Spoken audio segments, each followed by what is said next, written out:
In this video, we are going to take a look at South Carolina and their starting lineup. Has Dawn Staley got it right? Before we start, if you like the content, then please consider subscribing to the channel and giving the video a like. All right, let's get into this.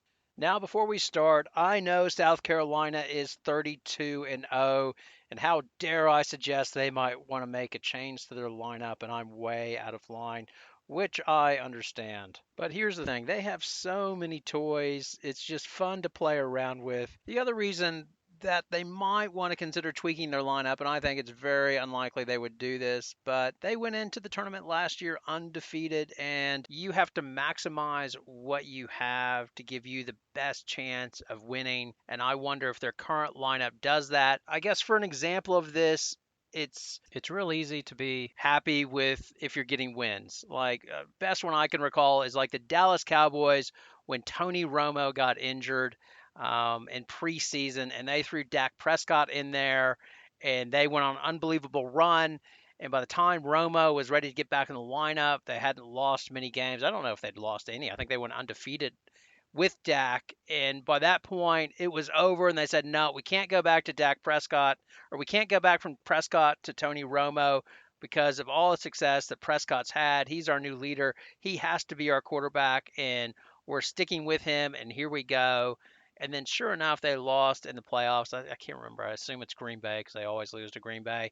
But they lost, and I will go to my grave thinking that if Romo had quarterbacked that team, which is a big call on my part, that they would have gone to the Super Bowl because that offensive line that year was so dominant and so unbelievable. Romo would not have been touched and under the harassment that he was in previous seasons, and they would have gone, they would have had a much better chance with Romo leading them than a rookie QB, Dak Prescott. And much like this year with South Carolina, I wonder if all of the success prevents them from putting out their best lineup, which I think their best lineup, well, currently their lineup, like I said, is Chloe Kitts at power forward, Cardoso center. You wouldn't change both of those. I mean, you could make the argument maybe Watkins should be power forward, but I like Kitts there because she gives them more shooting, which they need. And then small forward is Bree Hall. She's been up and down. It seems like since they got the win over LSU at home, she hasn't been quite as consistently good. And then after that, at guard, you have Tahina Pow at the off guard, and then point guard, you have Raven Johnson. The one I would question is would it be better to have Fulwiley in there and Raven Johnson coming off the bench? The reason I say that is just the games are getting a lot tighter. You will face better competition in the tournament, and just the explosive scoring from Fulwiley, who's averaging more points on less minutes than Raven Johnson, would that give you more firepower? Because a South Carolina team will always play defense. Raven Johnson can put more ball pressure on the ball. That's what they had her do against Haley Van Lith. I think they got her to have 3 turnovers, and that's her strength is how much pressure she can put on the ball. But I wonder if the additional offense you can get, and Full Wiley is so good in transition, if that is the way to go, and then bringing Raven Johnson off the bench. And I admit this can be argued the other way. So commenters will come back to me and say, "Hey, you're just looking at stats. You're a stat boy. You don't look at all the intangibles that Raven gives our team. Essentially, she's bringing the ball up. She controls the team. She's great in transition as well because she brings up the ball so quick, and we need that there. Where Full Wiley is just a little bit too undisciplined at this stage and she needs more seasoning. That's why you want to keep Raven there. And 100%, you can make that argument, and whoever, we can go around and round in circles on that. I would tend to want the more offense on the court because I think they're going to need that because at times, if Tahina Pow is not having a strong game, it can get very clunky. I mean, that's the game plan on South Carolina now.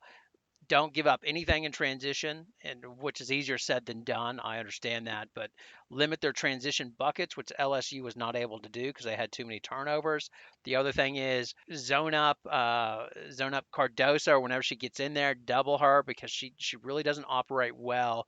she had a few nice plays on pick and roll, but if you throw it to her back to the basket, she's really not going to make a lot of plays. Where she gets her buckets is if somebody's driving and then they give her a high dish and she puts it in straight away. She's unstoppable. Or when they're in transition and she runs the court well, she picks up a lot of loose change on that because they just throw it to her up high and she just does it. And then obviously she crushes people on the boards as well. So my thing would be that's why you want Fulwiley is if Tahina Pow is not having a really good game and she's had a few games where she struggled a bit and not her normal offensive self. And then if they get you in a half court game, it can be a struggle. And I wonder if Fulwiley can give you that little bit extra boost or impact on offense. And the counter argument to that is, hey, she can do the same thing from the bench. And I would say back to you, yeah, that's right. But if you look at the LSU game, she still only got 17 minutes in that game, and she was the best player on the court in that game, and she needed more time than 17 minutes. Even if I can't remember if she was thrown out or not, but that happened in the last 2 minutes. So even if she was there for that, she was just at 20 minutes, which wouldn't have been enough for Fulwiley for that game, in my opinion. The thing that Staley is doing that I absolutely love is that she is bringing along Tessa Johnson. She is also the freshman along with Fulwiley. Less heralded, obviously, because Fulwiley had the big breakout game against Notre Dame with spectacular passes. But Tessa Johnson is just as important because she gives South Carolina something they don't have, which is a big guard. And they will need that potentially when they go up against the Tennessee. So against Tennessee, she played, I think, around 20 minutes. And she's been getting more time since they played Ole Miss. Like she got into the 20 minutes range after the Ole Miss game, and she's continued to get more and more minutes. She has a good shot, and then at 6'1", she can be more of a bother to the big guard. So if you're going against a Rikia Jackson, or if you come against a Juju Watkins or a Caitlin Clark, she gives you that avenue to sort of disrupt them just with her size. So overall, again, there's not a wrong move you can do with South Carolina. South Carolina has so many toys, it's ridiculous. You have an embarrassment of riches, as they like to say. But if it was me, I would be starting Fulwiley, and if I wasn't starting her, then pretty much every game she would be getting 20 to 24 minutes potentially. If she's having a good game, she'd be getting like at least 25 minutes, I would suggest. Like that LSU game, I thought she should have gotten more time. Now it's over to you, South Carolina fan. I'm sure you'll have your thoughts. How dare I question Dawn, which I'm not doing. I'm just throwing out a thought there. Is it the best starting lineup, and should Fulwiley be in the starting lineup? So give me your poison, give me your thoughts. Happy to have them. Educate me, tell me why I'm wrong. All right, thanks a lot for watching. Have a good night.